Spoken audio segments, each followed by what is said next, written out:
Hi, and welcome to the Sit Down with Suzanne podcast. I am your host, Suzanne. Welcome to the show. Well, who am I? I'm a author, a minister, a life coach, a motivational speaker, and a leader with over 20 odd years of experience leading multi-million dollar corporations. And I am here for your listening pleasure.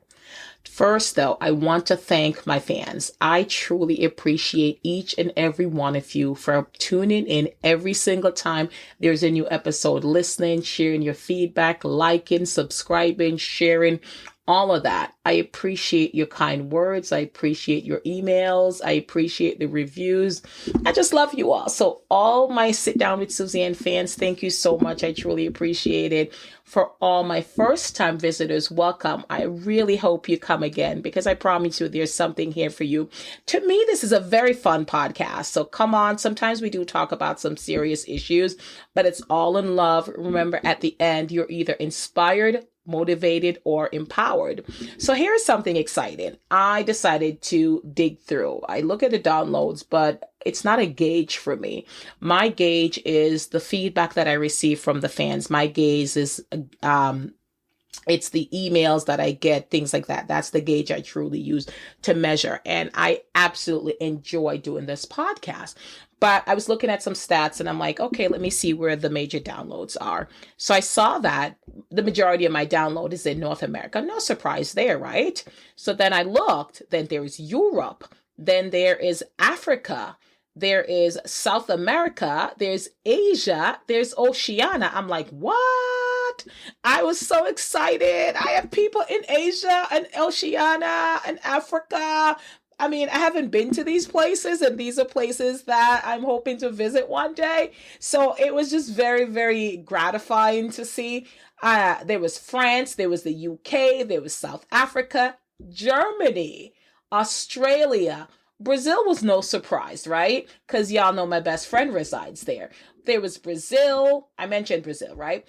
There was the Netherlands, Canada, Sweden, India, Ireland, Mexico, the Philippines, Spain, Zimbabwe, Gambia, Belgium, Ghana, Nigeria, Norway, the United Arab Emirates, Panama, Indonesia, Uganda, Jamaica, Russia, Italy, the Bahamas, Algeria, Malaysia, New Zealand, Colombia, Turkey, Puerto Rico, Kuwait, Singapore, Austria, Guatemala, Namibia, Hungary, the Czech Republic, Argentina, Tunisia, Israel, Suriname, Jordan, Tanzania, Hong Kong, Latvia, the Dominican Republic, Kenya, Slovenia, and Congo, the Dominican Republic. I was like, oh my goodness.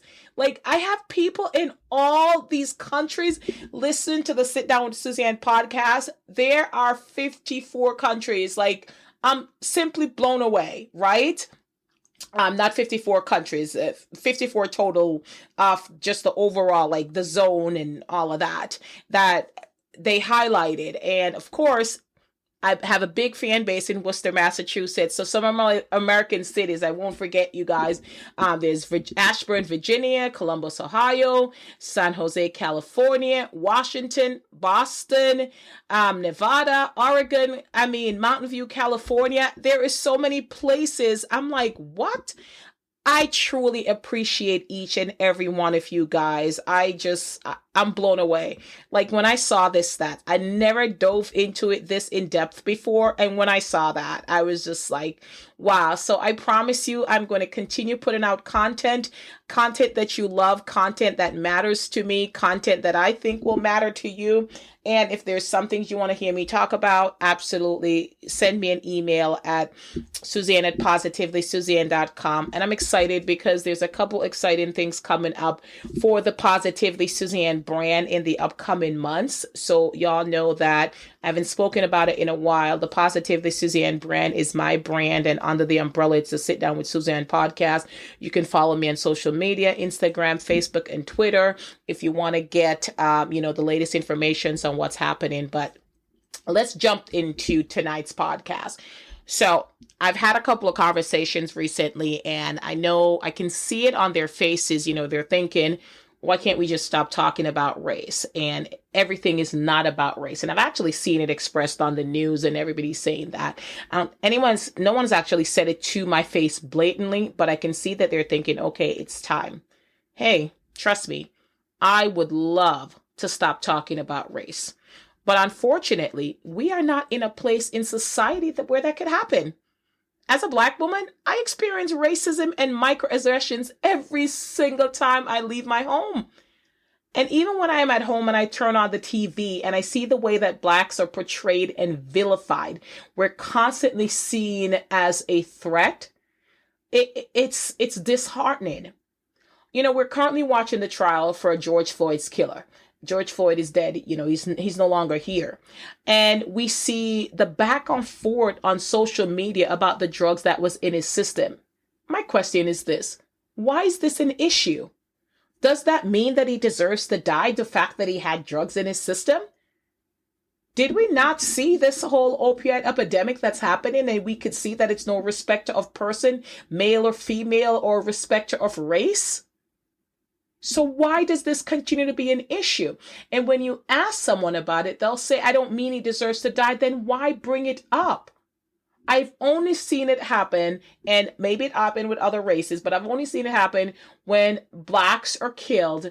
Then they start to look at their lives and highlight, well, when they were 5 years old, they stole a cigarette or they stole a candy from a store. And then when a Caucasian person is killed, they say things like, it was a choir boy, it was helpful, things like that. Everyone deserves courtesy. I think that no one deserves to die, especially like that. But when someone dies, I think we have to think of the person, the human, but unfortunately, race becomes an issue. And if they're Black, they're viewed as less than. And I think they're constantly trying to find ways to blame the victim, as if their actions led to their death. Breonna Taylor, what was her action? She was sleeping in her bed. She didn't deserve to die. Ahmaud Arbery, what was his action? He was jogging. He didn't deserve to die. Sandra Bland, she didn't deserve to die. Botham Jean doesn't deserve to die. There's so many names that we consistently call out. There's so many names that we put hashtags behind. They did not deserve to die, but they died because they were Black.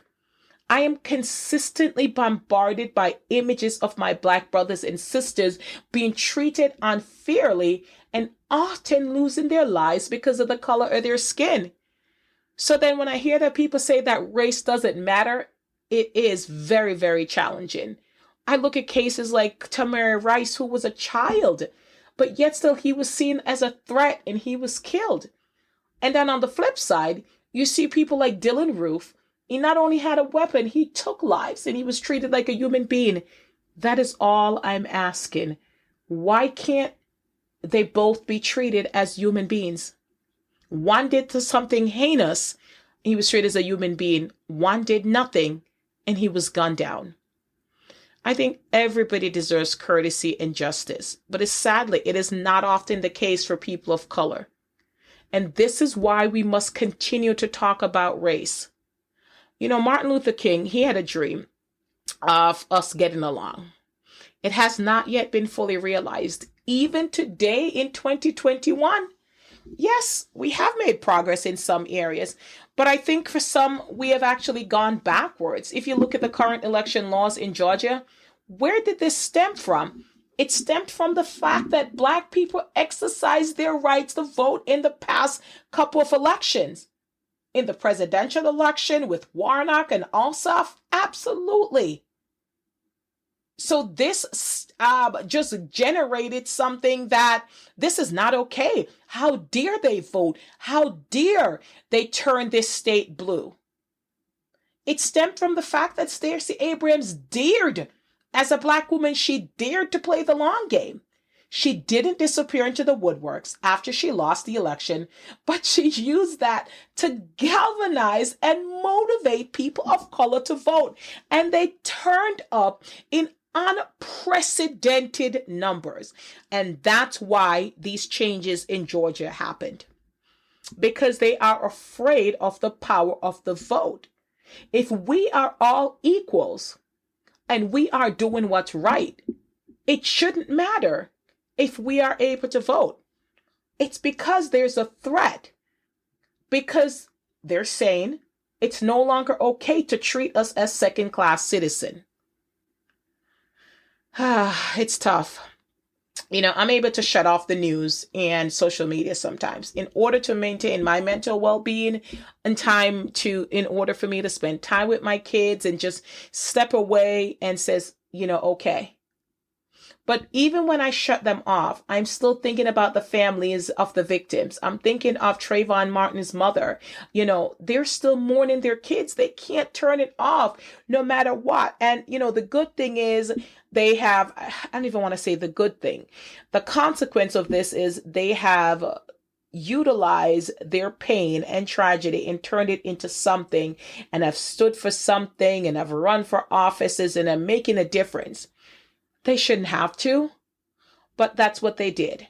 So they can never shut it off. Every single day, even though life goes on, I'm sure they think of their loved ones every single day. I'm Black every day. Can't hide it, nor do I want to. And people think that it's Blacks who don't want to forget. No. We can't forget we're Black because of the way that we're treated, because Blacks are consistently seen as threats and someone who deserves less. So even if for a minute you forget you're Black, the way that you're treated shows you that you're Black. Last year, we witnessed so many racial justice and equality protests, right? And the reactions and the vilification of the Black Lives Matter protest compared to the mob that stormed the Capitol, that were called patriots by some. Why did it take them so long to react to this? They knew this was a threat. They knew this could happen. This could happen. This is what we have to live with. The riot on Capitol Hill that could have been prevented. Why did it take them so long to see how dangerous these people were? Why did it take them so long to see how dangerous the occupant of the White House was? How dangerous his rhetoric was then and still is, and his followers? If it was a Black-led riot, I think the circumstances would have been different. And that is very, very sad, because that was an attack on the democracy of this nation. It shouldn't be attacked. You had people in Congress cowering for their lives, but then these same people turned around and voted for policies that will support the very same people that made them cower in their chambers. The very same people who wanted to kill the VP, the Speaker of the House. We've got to do better. We've got to do better. When you hear of a crime, don't ask about the color of the skin to determine if this person is guilty or not. And as a matter of fact, you don't know. Racism is a vicious, vicious, evil thing. It is taught. We have to do better. It seems like hate is never in short supplies, because right now we're witnessing vicious violence against the Asian American community.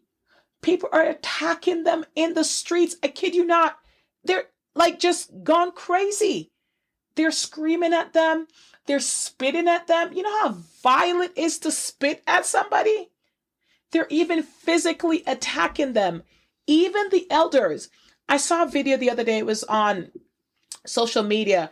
This gentleman attacked an elderly Asian American woman, pushed her down, kicked her, stomped on her. I mean, my heart broke. This is somebody's mother, somebody's grandmother. This is a human being. There were two men in the store and they did nothing.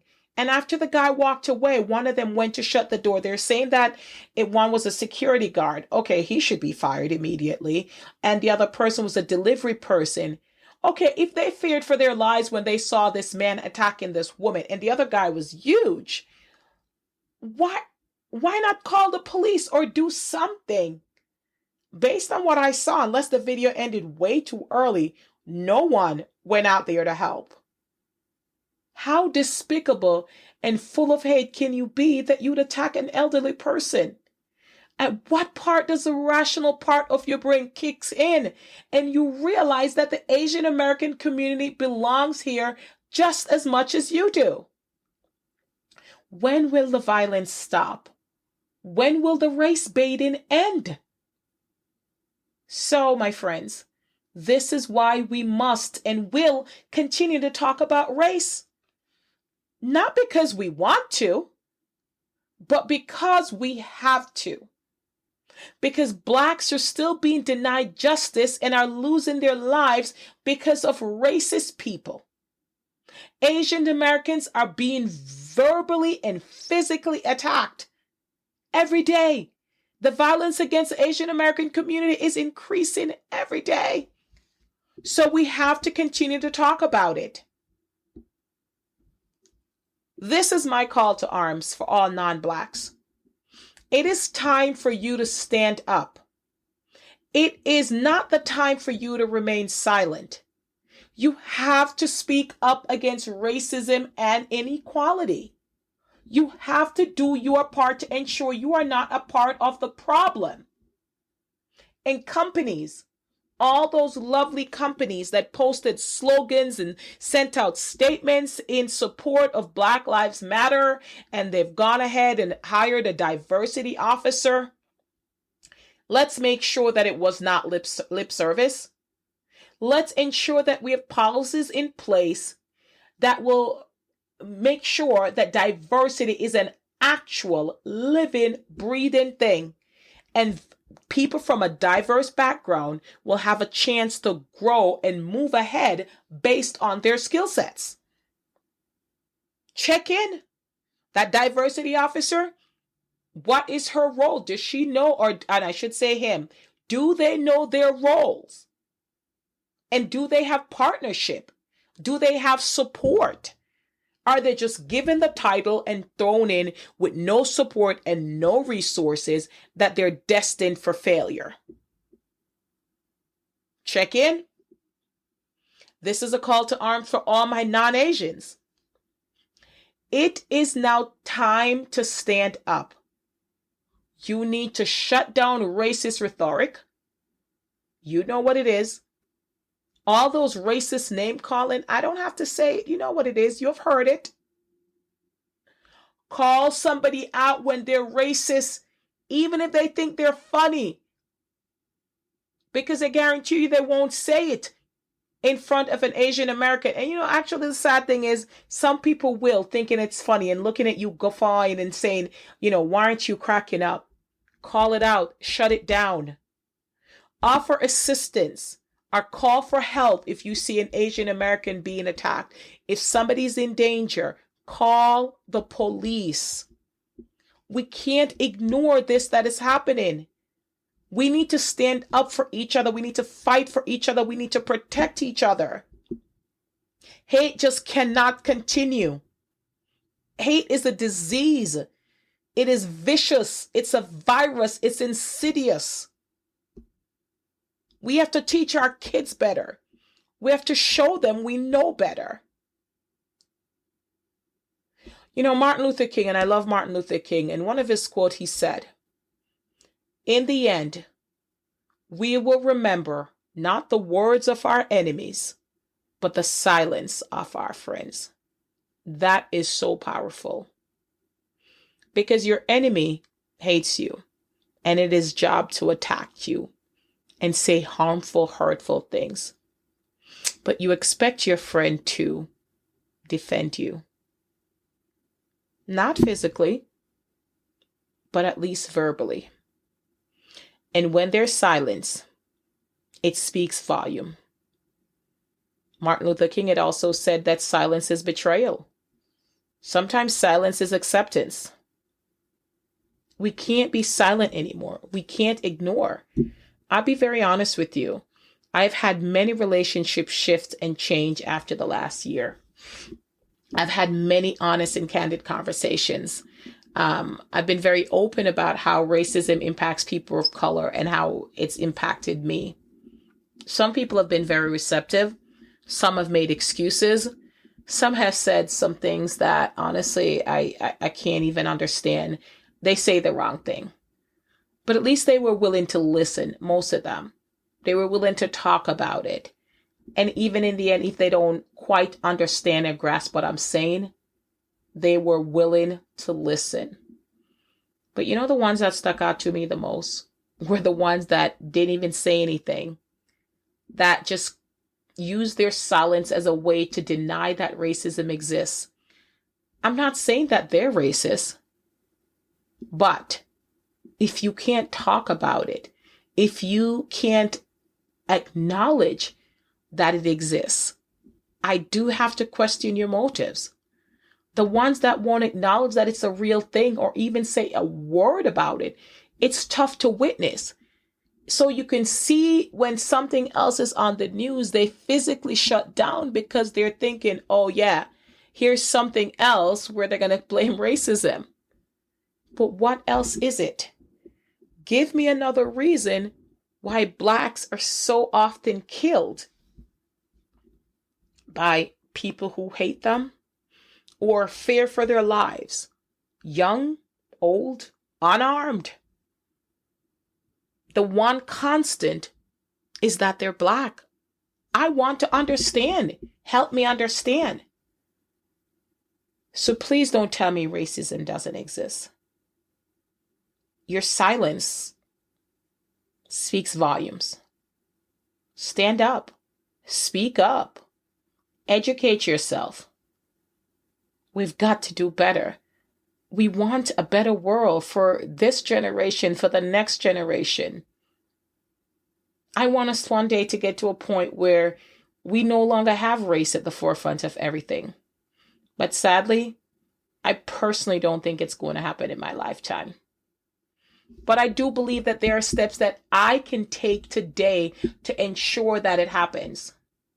There are steps that you can take to ensure that we have a better future for the next generation, that your kids and your grandkids could see a better future. This world could only be better if we treat each other better.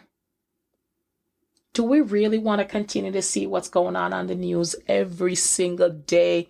Aren't you tired yet? Denying it doesn't change it. It's happened. It's happening. And I think I've used this quote before. And, my faith is important to me. And it was this show I was watching, and I can't remember the name of the show, but it was on ABC. And I think it's Jason Ritter. And I don't remember what he played, but I remember he had an angel. And he said he didn't believe in God. And she said, God doesn't cease to exist simply because you refuse to believe. I've used that quote so often to people who say they don't believe in God, because to me, it's just so simple. God is just God. So I'm going to pull a little from it and say this. Racism does not cease to exist simply because you deny it. It exists. Ask a Black person. It exists. As always, I thank you for listening. I pray that you got something from tonight's broadcast. And if it's even for you to get in the fight, speak up, show up, support. Like Rihanna said, pull up. We've got to do better. We've got to do better. We've got to do better. As always, I thank you for listening. And I want to remind you that the Sit Down with Suzanne podcast is available on many podcasting directories. I've already listed all the countries that listen to it, so I'm very excited. But just some of the directories where you can find the Sit Down with Suzanne podcast. It's on Apple Podcasts, Spotify, Google Podcasts, Amazon Music, Stitcher, iHeart, Pandora, TuneIn, Podcast Addict, Podchaser, Podcast Index, Player FM, Listen Note, Deezer, Overcast, Castro, Castbox, Padfred. There's just so many places that it's in. I don't even know where else to say, but you can also get it on Buzzsprout. You can also get it on my website at positivelysuzanne.com. So go ahead, listen, like, share, send me your feedback, subscribe, follow, do all of that. And stay tuned until the next episode. But until then, this is Suzanne signing off.